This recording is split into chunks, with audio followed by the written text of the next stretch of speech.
है मेरे प्यारे दोस्तों। आशा करते उम्मीद करते आप अच्छे होंगे, स्वस्थ होंगे और मन लगा के पढ़ाई करते होंगे। ठीक है, कल हम लोग ऑब्जेक्टिव पढ़े और ऑब्जेक्टिव में कुछ ऑब्जेक्टिव शेष रह गए, क्योंकि हम बता चुके हैं कि इसे चैप्टर 1 या चैप्टर 1 से लेकर चैप्टर 15 तक मैथ में, यानी 1 से लेकर 15 तक सारे के सारे ऑब्जेक्टिव करवा दिया जाएगा और सारे के सारे सब्जेक्टिव करवा दिया जाएगा। छूटना नहीं चाहिए। तो सब्जेक्टिव का तो वीडियो पहला चैप्टर से लेकर 1.1 से लेकर 1.4 तक बन गया है, लेकिन ऑब्जेक्टिव का कल वीडियो बनाए हैं। समझाते समझाते लेट सकता है, लेकिन कम पढ़ना, समझना ज्यादा चाहिए। ठीक है, तो आज उसका हम कुछ भाग पढ़ेंगे क्योंकि छूट गया था। ठीक है, और ये सारे ऑब्जेक्टिव में से भी आपके एग्जाम में आएंगे, इंपॉर्टेंट ऑब्जेक्टिव ही है। तो हम लोग क्वेश्चन देखेंगे, समय नहीं गंवाना चाहिए। क्वेश्चन जब हम लोग देखेंगे तो क्वेश्चन क्या कर रहा है, 26 तक पढ़ा चुके हैं। ठीक है, लगभग 30-35 क्वेश्चन है। 30-35 क्वेश्चन में से एग्जाम में आपको आने वाला है। ठीक है, तो यहाँ पर जब देखें तो रूट अंडर 10 क्वेश्चन करा है। रूट अंडर 10 और रूट अंडर 15 का क्या करना है, किसके बराबर है। रूट अंडर 10 और रूट अंडर 15 किसके बराबर है। तो पहले हम लोग को क्या करना है, रूट अंडर 10 को क्या करना है, फैक्टर निकालना है, यानी गुणनखंड करना है। रूट अंडर 10 का गुणनखंड करेंगे तो क्या होगा, 2 5 जा 10, 5 1 जा 5, यानी 2 पंचे 10 और 5 एकम 5, 2 और क्या आया 5 आया। और फिर 15 का जब गुणनखंड करने लगे तो 3 पंच क्या होगा 15। जब यहाँ पर हम देखें तो देखो सबको एक साथ करते हैं तो 2 गुने 3 गुने 5 गुने क्या चीज 5, यानी 2 5 है इसमें। तो 2 5 का एगो 5 निकल गया और 3 दूना क्या बच गया 6। तो किसके बराबर है, 5 रूट अंडर 6 के बराबर है। इसलिए राइट ऑप्शन क्या आ जाएगा, ये आ जाएगा। रूट अंडर 10 और रूट अंडर 15 का है, तो अगर ऐसा सवाल कभी भी आएगा तो पहले उसके अंदर को क्या करेंगे हम लोग, फैक्टर करेंगे। ठीक है, गुणनखंड निकालेंगे और गुणनखंड निकालने के बाद जो कॉमन होगा उसको क्या कर लेंगे हम लोग, बाहर कर लेंगे। ठीक है, उसके बाद बनाएंगे। दूसरा का क्वेश्चन क्या है, क्वेश्चन नंबर 28, 64 के वर्गमूल को 64 के घनमूल से भाग देना है। 64 के वर्गमूल को 64 के वर्गमूल को 64 के वर्गमूल को किससे भाग देना है, 64 के घनमूल से। 64 के घनमूल से तो कहिएगा 64 का वर्गमूल कितना होता है, तो 64 का वर्गमूल क्या होता है 8 होता है। क्योंकि 8 का स्क्वायर क्या होता है 64 होता है। 64 का घनमूल कितना होता है, तो 4 होता है, क्योंकि 4 का घन क्या होता है 64 होता है। लेकिन सर कैसे, तो हम बताए थे ना, बनाना है 64। 64 का अगर गुण 8 गुने 8 लिख सकते हैं कि नहीं लिख सकते हैं। और वर्गमूल में कितने निकलता है, 2 गो में से एगो, 2 जोड़ी में से एगो, 2 गो में से एगो। लेकिन घनमूल में करना होगा तो 64 का क्या करेंगे हम लोग, गुणनखंड। क्या करेंगे, गुणनखंड।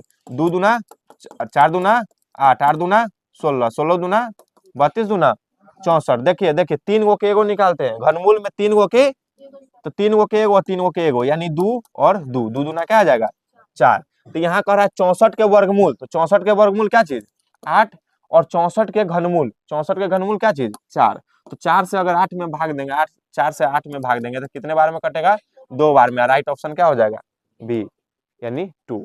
ठीक है, अगर वर्गमूल घनमूल कोई भी, देखिए सवाल कुछ भी कहे, जैसा कहेगा हम लोग वैसा बनाने चल लेंगे। ठीक है, उसके बाद क्वेश्चन नंबर 3 देखते हैं क्या करा है। वृत्ताकार पथ पर 3 धावक एक ही स्थान पर, एक ही स्थान से दौड़ रहे हैं। वृत्ताकार पथ है, इस पर 3 धावक दौड़ रहे हैं, दौड़ना प्रारंभ करते हैं तो एक चक्कर लगाने में 1 घंटा। एक ऐसा धावक है, इस धावक को 1 घंटा लगता है। ये धावक को कितने घंटा लगता है, 1 घंटा लगता है। और एगो ऐसा धावक है, बी धावक है, इस बी धावक को कितने घंटा लगता है, 3 घंटा लगता है। कितने घंटा लगता है, इस चक्कर को पूरा करने में, यही चक्कर को पूरा करने में बी धावक को कितना समय लगता है, 3 घंटा। और यही एक बार घूमने में सी धावक को कितना समय लगता है, 5 घंटा। कितना समय लगता है, 5 घंटा। तो एगो के 1 घंटा, एगो के 3 घंटा, एक सी धावक है जिसको लगता है 5 घंटा।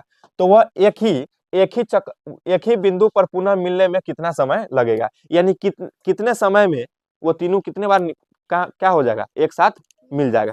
कहीं ना कहीं ये 1 घंटा इसको लगता है तो स्पीड से चल रहा है, फिर 3 घंटा लगता है तो उससे थोड़ा कम स्पीड से, और 5 घंटा इसको समय लगता है बहुत कम स्पीड से चलता है। लेकिन कभी ना कभी तीनों आपस में एक साथ टकराएगा कि नहीं टकराएगा, तो टकराएगा। तो कैसे पता चल, अगर ऐसा सवाल आ जाए कितना समय लगा, कितने समय बाद क्या हो जाएगा, मिल जाएगा, कितने समय बाद मिल जाएगा। तो कितने समय बाद मिल जाएगा, तो ये तीनों का क्या निकाल लेंगे हम लोग, एलसीएम क्या निकाल लेंगे, 1 का 3 का और किसका 5 का। तो 1 और 3 5 का एलसीएम, 3 गुने क्या चीज 5, यानी 15 घंटे बाद क्या हो जाएगा, तीनों को तीनों आपस में मिल जाएगा, एक ही बिंदु पर मिल जाएगा, ठीक है। यानी अगर ऐसा सवाल आता है तो क्या निकालेंगे एलसीएम, लेकिन देखना है कम कह रहा है कि ज्यादा, कम से कम कितने समय बाद मिल जाएगा, तो कम से कम 15 घंटे बाद क्या हो जाएगा, मिल जाएंगे, ठीक है। अब हम लोग बनाते हैं 18 और 72 का मौसम क्या होगा। तो ये कल पढ़ाए हैं 18 और 72 का मौसम, तो 18 से 72 में क्या दे देंगे भाग, 18 चौक 72, 18 से 72 कितने बार में करता है।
33 से भी कटेगा, इसलिए नहीं होगा। 38 2 से भी कट रहा है कि नहीं कट रहा है? 38 से भी कट रहा है, 19 से भी कट रहा है कि नहीं कट रहा है? इसलिए यह नहीं होगा।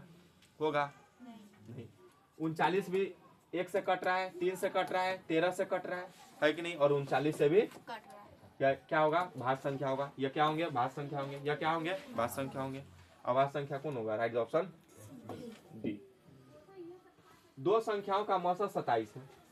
क्वेश्चन करा दो संख्याओं का मौसम 27 है, तो दो संख्याओं का मौसम 27 है, तो एचसीएफ निकाल दे। एचसीएफ बराबर क्या है? 27। दो संख्याओं का मौसम 27 यानी कि एचसीएफ क्या है? 27 है। ठीक है, उसके बाद करा लॉसअप 162 है, यानी एलसीएम कितना है? 162। दो संख्याओं का मौसम 27 है, तो मौसम लिख दिए 27 यानी एचसीएफ 27। दो संख्याओं का लॉसअप 162 है, लॉसअप यानी एलसीएम 162, एलसीएम 162। करा यदि उनमें एक संख्या 54 है। एक संख्या का मतलब होता है एक संख्या यानी पहली संख्या। एक संख्या का मतलब होता है बुआ पहली संख्या। 154 है, ठीक है सर, पहली संख्या 154 है। तो दूसरी संख्या क्या होगा? तो दूसरी संख्या का हम लोग पिछले वीडियो में भी बनाए हैं, अगर नहीं देखे तो उसको देखिए, क्योंकि वो भी इंपॉर्टेंट है। दूसरी संख्या बराबर होता है, क्या होता है? एलसीएम गुने एचसीएफ, एलसीएम गुने एचसीएफ बटे पहली संख्या। पहली संख्या एलसीएम गुने एचसीएफ बटे, एलसीएम कितना है वो? 162, एचसीएफ कितना है? 27, और एक संख्या क्या है? 127 से जब इसको काटने गए डायरेक्ट 54 है, तो 54 लिख देते हम लोग, ठीक है।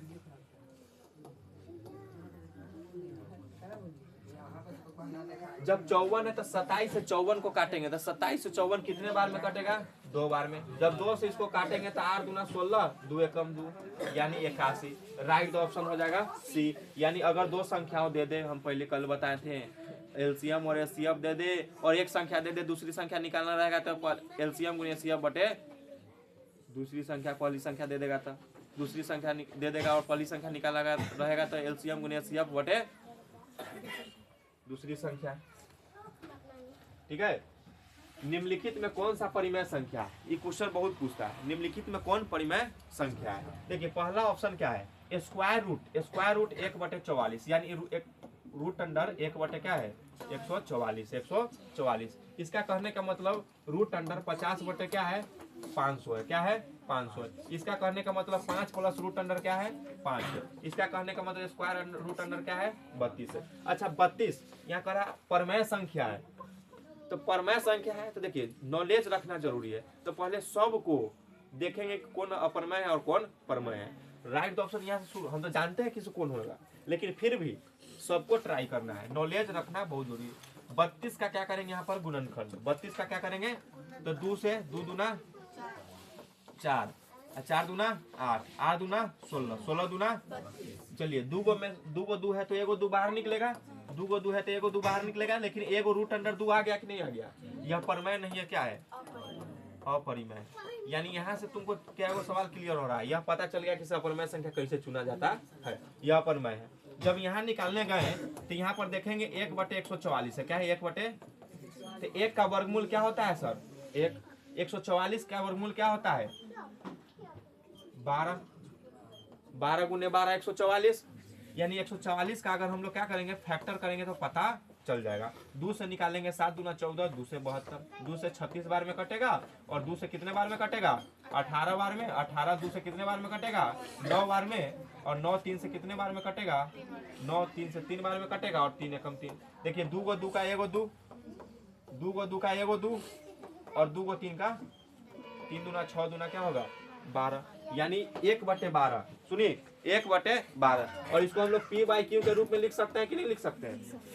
जब P/Q के रूप में लिख सकते हैं, यह क्या होगा? परमेय संख्या होगा। परमेय संख्या किसे कहते हैं? जिसे हम लोग P/Q के रूप में लिख सकते हैं, वो क्या होता है? परमेय संख्या होता है। इसलिए ऑप्शन क्या हो जाएगा? ए। क्या हो जाएगा? ए। यहाँ पर 5 प्लस रूट अंडर 5 है, तो रूट अंडर 5 क्या है? अपरमेय संख्या है। तो अपरमेय संख्या में परमेय संख्या में अपरमेय संख्या जोड़ेंगे, परमेय संख्या में अपरमेय संख्या जोड़ेंगे, तो वह अपरमेय संख्या ही होगा। समझ में आया कि नहीं? 50/500 होते, 1 0 से 1 0 कट गया। 5 से कितने बार में कट गया? 10 बार में, यानी 1 आ गया कितना? 10। और 10 का गुणनखंड निकलता है भाई, 1 का तो निकल गया 1, लेकिन 10 का 2 गुने 5 नहीं होगा। यह अपरमेय संख्या होगा। जब आगे क्वेश्चन देखें, फिर कह रहा है निम्नलिखित में कौन परमेय संख्या है। देखिए पाई पाई पाई सदैव क्या होगा, अपरिमेय संख्या होगा, अपरिमेय संख्या होगा, ठीक है, अपरिमेय। पाई क्या है, लेकिन पाई का अगर मान कह दे तो पाई का मान कितना होता है 22/7। ई है परिमेय संख्या, ई क्या है, समझ में आ रहा है कि नहीं आ रहा है, परिमेय संख्या। देखिए पाई कह रहा है तो पाई है क्या चीज, अपरिमेय संख्या, लेकिन पाई का मान क्या है, क्योंकि पाई के मान को हम 22/7 लिखते हैं और 22/7 को p/q के रूप में लिख सकते हैं, जिसको p/q के रूप में लिख सकते हैं वह परमेय संख्या होता है, ठीक है। आगे देखेंगे स्क्वायर रूट 16 क्या है 25 है, तो 16/25 है तो 16 का वर्गमूल 4, 25 का वर्गमूल 5, तो 4/5 ये क्या होगा, परमेय संख्या होगा। यहाँ पर पूछ रहा है क्वेश्चन परमेय संख्या कौन है, तो परमेय संख्या कौन है 16 स्क्वायर रूट 16/25 का मतलब स्क्वायर रूट यानी रूट अंडर 16/25, इसका मतलब 3 स्क्वायर रूट 3 यानी 3 स्क्वायर रूट 3 और बटे स्क्वायर रूट 2, तो ये सब क्या है अपरमेय संख्या है कि नहीं है। आगे क्वेश्चन देखते हैं हम लोग, 80 के पावर 0 गुने 2 के पावर 0 बराबर क्या होगा। जब हम सवाल देखें यहाँ पर लिखा है 80 के पावर 0 गुने 2 के पावर क्या 0 बराबर क्या होगा। हम एक सूत्र आपको पढ़ाए हुए हैं बउआ, एक सूत्र पढ़ाए हुए हैं, a के पावर 0 गुने a के पावर 0 बराबर क्या होता है, हम आपको पढ़ाए a के पावर 0 बराबर क्या होता है, यानी कुछ के पावर 0।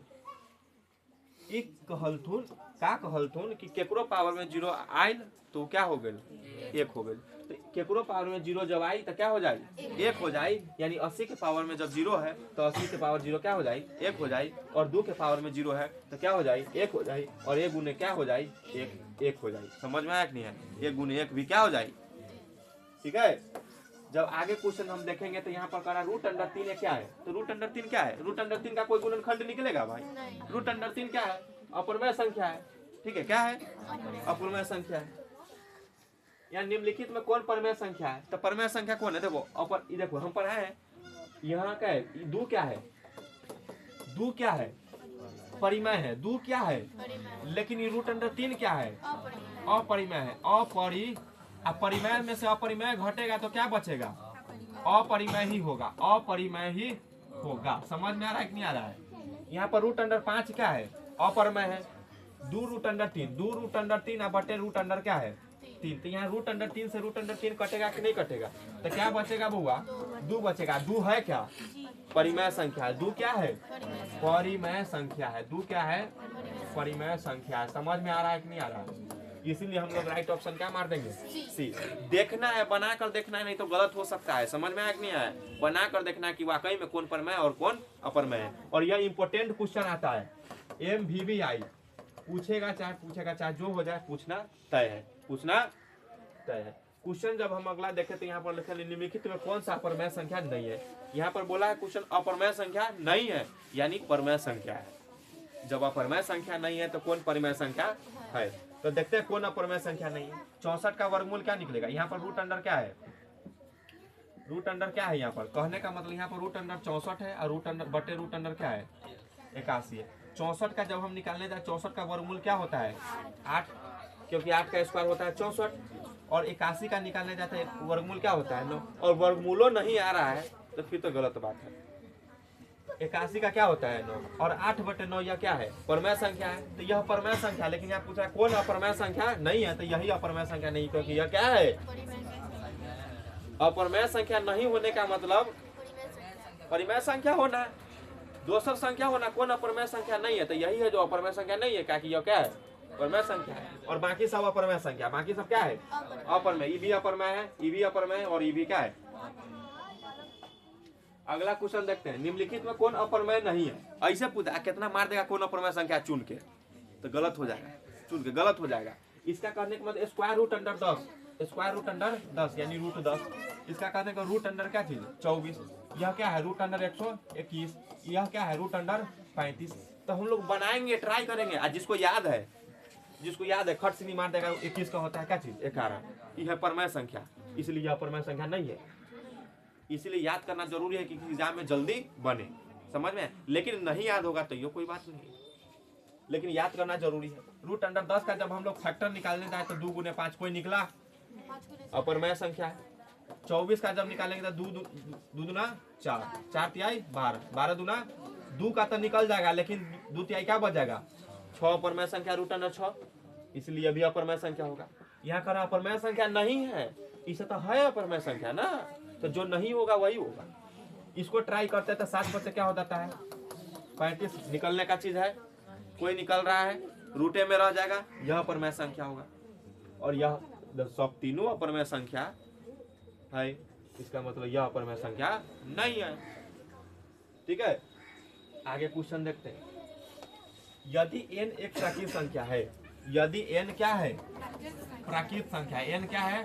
प्राकृत संख्या है। ठीक है, n प्राकृत संख्या है तो रूट अंडर n क्या होगा? ठीक है, अच्छा n एक प्राकृत संख्या, इसका मतलब n बराबर 1 हो सकता है, 2 हो सकता है, 3 हो सकता है, 4 हो सकता है, डॉट डॉट अनंत तक। क्योंकि प्राकृत संख्या किसे कहते हैं? गिनती की संख्या को, गिनती की संख्या को प्राकृत संख्या कहते हैं। गिनती की संख्या को 1 2 3 4 से डॉट डॉट तक हो सकता है। ठीक है, जब हम यहाँ पर रूट अंडर एक, जब रूट अंडर कहीं बैठा, जब रूट अंडर यहाँ पर 1 लिखे, n बराबर 1, n बराबर क्या लिए? 1, तो यहाँ पर क्या आया? 1। जब रूट अंडर क्या रखे? 2, n बराबर क्या रखने पर? 2 रखने पर, तो रूट अंडर 2 का भी मान, रूट अंडर 2 क्या है? अपरिमेय है। ई क्या है? प्राकृत संख्या है, विषम संख्या भी है। ठीक है, जब रूट अंडर 3 लिखेंगे तो रूट अंडर 3 भी क्या है? अपरमेय है। तो यानी क्या हो रहा है? और फिर रूट अंडर 4 रखेंगे तो 4 का क्या निकलेगा? 2। ये परमय है, परमय के साथ साथ ही प्राकृत संख्या भी है। तो देखो कभी कभी क्या आ जा रहा है? कभी कभी प्राकृत आ रहा है, क्योंकि 1 2 फिर आएगा, बाद में जाएगा तो 3 आएगा, 9 का 1 2 फिर 3 प्राकृत आ रहा है। कभी कभी फिर क्या आ रहा है? अपरिमेय आ रहा है। यानी प्राकृत आ रहा है और अपरमेय, प्राकृत आ रहा है और अपरमेय आ रहा है। समझ में आ रहा है कि नहीं आ रहा है? यानी n एक प्राकृत संख्या है तो कितना शॉर्ट से मार देता है प्राकृत संख्या। एग्जाम में सोच समझ कर बनाना है, 1 नंबर बहुत महत्व रखता है। n एक प्राकृत संख्या तो बहुत बच्चा क्या करेगा? रूट अंडर n भी क्या होगा? प्राकृत संख्या का, क्या कि n तो प्राकृत संख्या नहीं बुआ। यहाँ पर फिर लफड़ा हो सकता है, देखना है कि कैसे क्या है। यानी n प्राकृत संख्या सदैव नहीं होगा, कभी कभी होगा। हमेशा परमेय संख्या होगा नहीं, क्या कि 1 भी तारा 1 का वर्गमूल। ठीक है, हमेशा परमेय संख्या ना, परमेय संख्या होता तो रूट अंडर के 3 क्या है? अपरमेय है ना, इसलिए भी क्या होगा? लेकिन कभी कभी प्राकृत होगा और कभी कभी राइट ऑप्शन डी। समझ में आया कि नहीं आया? हम बताएं ना अभी अभी। ठीक है, अब आगे देखते हैं। एक संख्या रेखा है, संख्या रेखा पर एक नंबर लाइन। अच्छा संख्या रेखा बुआ सबको आता है ना, यही है संख्या। यहाँ पर होता है क्या चीज? 0, इधर होता है 1 2 3 4 डॉट डॉट कहाँ तक? अनंत तक, प्लस अनंत तक। इधर होता है -1 -2 -3 डॉट डॉट कहाँ तक?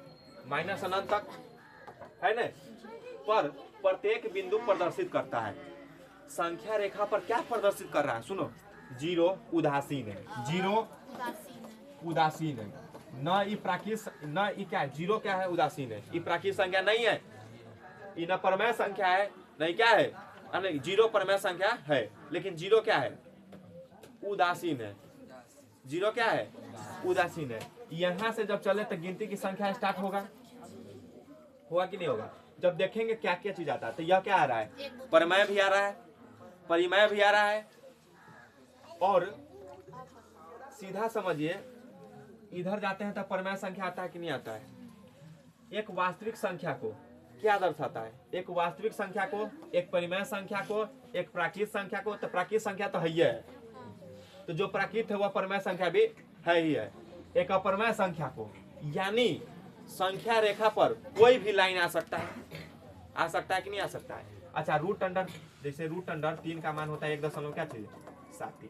तो 1.73 यह दोनों के बीच में ना आएगा, यह दोनों के बीच में ना आएगा। यानी संख्या रेखा पर परमेय भी आ सकता है, अपरमेय भी दर्शाते हैं हम लोग, और क्या दर्शाते हैं? प्राकृत संख्या भी। तो सभी यानी वास्तविक संख्या को दर्शाते हैं।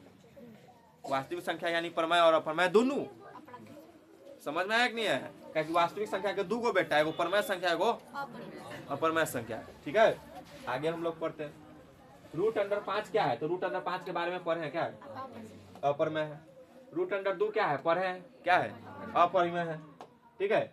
निम्नलिखित में कौन अपरिमेय है? ये तो अभी पर है। रूट अंडर क्या है? 64, यहाँ पर छूटा है। रूट अंडर क्या है? 36। 64 का निकलेगा क्या चीज? 8। 36 का निकलेगा क्या चीज? यहाँ पर अपरिमेय संख्या है, तो ये तो परिमेय संख्या हो गया। ये क्या हो गया? ये परिमेय हो गया। कति हो गया? Root under 2.4 2.5। ये रूट अंडर 2.5 क्या हो गया? अपरिमेय हो गया। यानी यही संख्या क्या हो जाएगा? लेकिन इसका आंसर यही होगा, है अपरिमेय संख्या, लेकिन इसका आंसर यही होगा। क्या कह रहा है सवाल में? कौन अपरिमेय संख्या? 81 का निकलता है 9, यह क्या हो गया? परिमेय संख्या। 49 बटे क्या है? स्क्वायर रूट 49 बटे क्या है? 9। तो 49 का निकलता है 7 और 9 का निकलता है 3। ये भी क्या है? परिमेय संख्या है, लेकिन यह क्या है? और अपरिमेय ही चुनना था। Right option B. आगे हम लोग पढ़ते हैं। निम्नलिखित में कौन क्या है? परिमेय। निम्नलिखित में कौन क्या है? जब हम परिमेय संख्या को देखेंगे तो रूट अंडर, देखिए परिमेय संख्या मतलब कौन अपरिमेय संख्या नहीं, इसको काटे। यह क्या है? Root under 2। रूट अंडर 3, यह क्या है? रूट अंडर 3 क्या हो गया? बैठा है। Root under 3, root under 3, root under जो 3 है वह क्या है? अपरिमेय है कि नहीं है? लेकिन 2 बटे रूट अंडर 2 बटे रूट अंडर 2, 2 से 2 काट देंगे, क्या बच जाएगा? यह क्या है? परिमेय है। और पूछा है कौन परिमेय संख्या है, तो 2 बटे रूट अंडर 2 रूट अंडर 2 बटे रूट अंडर 2, यह क्या है? परिमेय संख्या है। आगे हम लोग सवाल देंगे, निम्नलिखित में कौन सी अपरिमेय संख्या है? अपरिमेय संख्या कौन है? ये तो परिमेय संख्या है। 1.3 परिमेय संख्या है, क्योंकि 1.3 को काटेंगे हम लोग, दशमलव हटाएंगे तो नीचे क्या आएगा? 0। और इसे पी वाई क्यू के रूप में लिख रहे हैं कि नहीं लिख रहे हैं? तो लिख रहे हैं, तो यह क्या हो जाएगा? रूट अंडर 16, स्क्वायर रूट 16 यानी रूट अंडर 16 का वर्गमूल 4। ये क्या होगा? परिमेय संख्या होगा। Square root under 5, square root under 5, 2 गो रूट अंडर 5 तो एगो 5। ये भी क्या है? परिमेय है। जब ये सब परिमेय है तो इसका मतलब ये क्या है? देख भी लो, root under 9, square under root under 9 बटे क्या है? 27 है। स्क्वायर रूट अंडर क्या है? 9 बटे, तो 9 3 क्या हो गया? और 1 बटे 3, तो 1 का वर्गमूल 1, लेकिन 3 का निकलेगा भाई। 3 एक अपरिमेय संख्या, इसलिए क्या होगा? वो अपरिमेय संख्या होगा। निम्नलिखित में कौन अपरिमेय संख्या नहीं है? निम्नलिखित में कौन अपरिमेय संख्या नहीं है? यानी कौन परिमेय संख्या है? यही ना है, ठीक है। तो नहीं है तो देखते हैं। यहाँ पर देखो, यहाँ कहने का मतलब 2 plus square root 3, square root 3 का मतलब रूट अंडर, ये तो बउआ अपरिमेय आ गया, तो यह अपरिमेय संख्या है। यहाँ पर स्क्वायर रूट अंडर क्या है? 3, और यहाँ पर स्क्वायर रूट अंडर 5, तो ये भी क्या है? अपरिमेय संख्या है, क्योंकि इसमें दोनों अपरिमेय संख्या है। यहाँ पर आ गया 5 minus square root under 3, square root under 3 यानी अपरिमेय संख्या है, या क्या है? अपरिमेय संख्या है। जब यहाँ हम लोग बनाने गए, तो स्क्वायर रूट अंडर क्या है? 12। स्क्वायर रूट अंडर है, स्क्वायर रूट अंडर क्या है? 3, और 3 से 12 कितने बार में कटेगा? 4 बार में, यानी स्क्वायर रूट अंडर 4 और रूट 4 का वर्गमूल 2, और 2 यह क्या है? परिमेय है। क्या है? इसीलिए परिमेय। कौन अपरिमेय संख्या नहीं है? तो ये तीनों तो अपरिमेय संख्या है, लेकिन यह अपरिमेय संख्या नहीं है। Right option D. कोई दिक्कत? आगे हम लोग पढ़ें। प्रत्येक परिमेय संख्या होती है, प्रत्येक परिमेय संख्या होती है एक पूर्णांक संख्या, एक प्राकृत संख्या, एक पूर्ण संख्या की एक वास्तविक संख्या। अच्छा बताओ, यहाँ पर प्राकृत है तो 2 बटे 3 क्या है? परिमेय संख्या है, लेकिन क्या ये प्राकृत संख्या है? नहीं। हम आपको बताएं कि वास्तविक, सुनिए, परिमेय संख्या कहाँ से आया? वास्तविक संख्या से आया। कहाँ से आया? वास्तविक संख्या के क्या गो पुत्र? 2 गो पुत्र। एगो क्या? परिमेय, और एगो क्या? अपरिमेय। अपरिमेय संख्या। एगो परिमेय संख्या, एगो क्या होता है? अपरिमेय संख्या। हम बता रहे हैं वास्तविक संख्या के 2 गो पुत्र, तो सभी परिमेय संख्या वास्तविक संख्या होगा? सभी परिमेय संख्या वास्तविक संख्या होगा, लेकिन सभी वास्तविक संख्या परिमेय संख्या नहीं होगा। सभी अपरिमेय संख्या वास्तविक संख्या होगा, लेकिन सभी वास्तविक संख्या अपरिमेय संख्या नहीं होगा। कहने का मतलब किसी भी आदमी को कह देगा रे एकर न एगो बाप होगा, एकर एगो पप्पा होगा, लेकिन एकर, समझ में आ गया? एकर 2 गो बेटा है, ठीक है, लेकिन एक दोनों के एक गो पप्पा है। कहने का मतलब सभी परमेय संख्या वास्तविक संख्या हो सकता है, लेकिन सभी वास्तविक संख्या इसका पिताजी हो सकता है, लेकिन इसका पिताजी नहीं है। बात सही ना सही? इसका पिताजी, इसको अगर कह देगा रे बुआ तो तुमको पप्पा तो मानेगा, सीधे गुस्सा आ जाएगा, लेकिन इसका एगो पप्पा है, ठीक है। तो यहाँ पर कहना सभी वास्तविक संख्या क्या है? अपरमेय संख्या है नहीं, परमेय और अपरमेय जोड़ के क्या बनता है? वास्तविक बनता है, यानी सभी परमेय संख्या वास्तविक संख्या, ठीक है। यहाँ पर देखिए 22/7 क्या है? अरे जिसे p/q के रूप में लिख सकते हैं, जिसे p/q के रूप में लिख सकते हैं वो क्या होगा? परिमेय संख्या होगा। 22/7 क्या है? परिमेय संख्या। और परिमेय संख्या ऑप्शन मारेंगे खटाक से, ऑप्शन नंबर ए, कोई दिक्कत नहीं। सारा क्वेश्चन ले गया इंपॉर्टेंट सब। यहाँ कर रहा है 0.7 का मान कितना हुआ? ए भाई बनाना है ना, तो जेकरा ऊपर क्या है रेकरिंग है, जेकरा ऊपर देखो जो संख्या दिया है वो लिख देना है, जेकरा ऊपर रेकरिंग है उसके बदले में क्या लिखना है? 9। उसके बदले में क्या लिखना है? 9, यानी 7/9 क्या हो जाएगा? आंसर हो जाएगा। समझ में आया कि नहीं आया? देखिए 0.23 के पावर 12 रहेगा, तो इसका मतलब 23 लिखना है, और दूगो पर रेकरिंग है, इसका मतलब 2 9। Right option. समझ में आ रहा है कि नहीं आ रहा? आगे हम लोग पढ़ते हैं, लेकिन इसी में आ जाएगा 0.4 3 के ऊपर रेकरिंग। लेकिन देखिए तो यहाँ पर देखिए इसका कहने का मतलब पता है क्या होता है? 0.4 3 के ऊपर रेकरिंग है ना, 3 के ऊपर बार है, इसका कहने का मतलब 3000 बार है, लाखों बार है, इतना बार है कि हम गिन नहीं सकते है। इसका कहने का मतलब 3000 बार है, लाखों बार है, इतना है कि बार बार है। समझ में आया कि नहीं है? तो इसको भाई शॉर्टकट लिखने के लिए उसको क्या लिखा लगा देते हैं? रेकरिंग लगा देते हैं। जब इसको हम बनाने जाए सर ऑब्जेक्टिव में आ जाएगा तो कैसे बनाएंगे? वहां पर तो दिक्कत हो जाएगा। नहीं, दिक्कत होना ही नहीं चाहिए। दिक्कत क्यों नहीं होना चाहिए? अगर ऐसा सवाल आ जाए, देखो ऐसा तो खर्च नहीं कोई बना देता है, सीधा हटाता है 9 लिख देता है, लेकिन ऐसे में 9 लिखेगा तो तुमको क्या हो जाएगा? 43/9 99, यह क्या हो जाएगा? रॉन्ग हो जाएगा। क्या हो जाएगा? तो तुमको लिखना होगा पूरा के पूरा, तो पहले लिख दो पूरा के पूरा पहले, लेकिन उसके बाद जब लिखेंगे तो क्या लिखेंगे? जब देखेंगे कि कै गो पर रेकरिंग नहीं है, कै गो पर रेकरिंग नहीं है, तो कौन पर रेकरिंग नहीं है? 4 पर, तो 4 घटा देंगे। और रेकरिंग जिस पर है, जय गो पर रेकरिंग है ओकरा एगो 9 लिखेंगे, और कै गो पर नहीं है, एगो पर नहीं, इसके अलावा क्या उसके साथ क्या लिखेंगे हम लोग? 0। सुनिए, पहले पूरे के पूरे लिख देना है, जो है जो संख्या लिख देना है, जिस संख्या पर रेकरिंग नहीं है उसको घटा देना है, और नीचे जिस संख्या पर रेकरिंग है उसके बदले 9, और जिस संख्या पर रेकरिंग नहीं है उसके बदले 0। और 43 से जब 4 घटाएंगे तो क्या आएगा सर? 39, और 39 बटे क्या हो गया? समझ में आया कि नहीं है? और 39/90 को हम लोग काट सकते हैं कि नहीं काट सकते? 3 एकम 3, और 3 तिहाई 9, और 30 तिहाई 90, यानी 13 बटे क्या चीज? 30। अब यही आंसर होगा, लेकिन तू जब एग्जाम में जाएगा ना तो आंसर ये भी रहेगा, और तुम लोग कट से नहीं मार देगा ये, लेकिन तुमको बना कर अब जाना है। देखिए एग्जाम में भी 43/99 रहेगा, अब सब खाली से नहीं मार देगा 43 बटे, लेकिन नहीं, अब कोई सोचबो नहीं करेगा कि इसको 13/30 भी लिख सकते हैं। भाई बनाएगा तब ना, बना कर देखना, इसीलिए गलत नहीं हो। 1 नंबर बहुत भूमिका निभाता। निम्नलिखित में किसका दशमलव अंशांत है? दशमलव प्रशांत क्या है? अशांत है। समझ में आ रहा ना? किसका दशमलव प्रशांत अशांत? अशांत होने का मतलब ठीक बताए हुए। अशांत जब 95 होगा तो 23 बटे क्या है? 50 है, तो 23/50 इसका मतलब अशांत। देखो ऊपर वाला क्या होता है? अंश, और नीचे वाला क्या होता है? और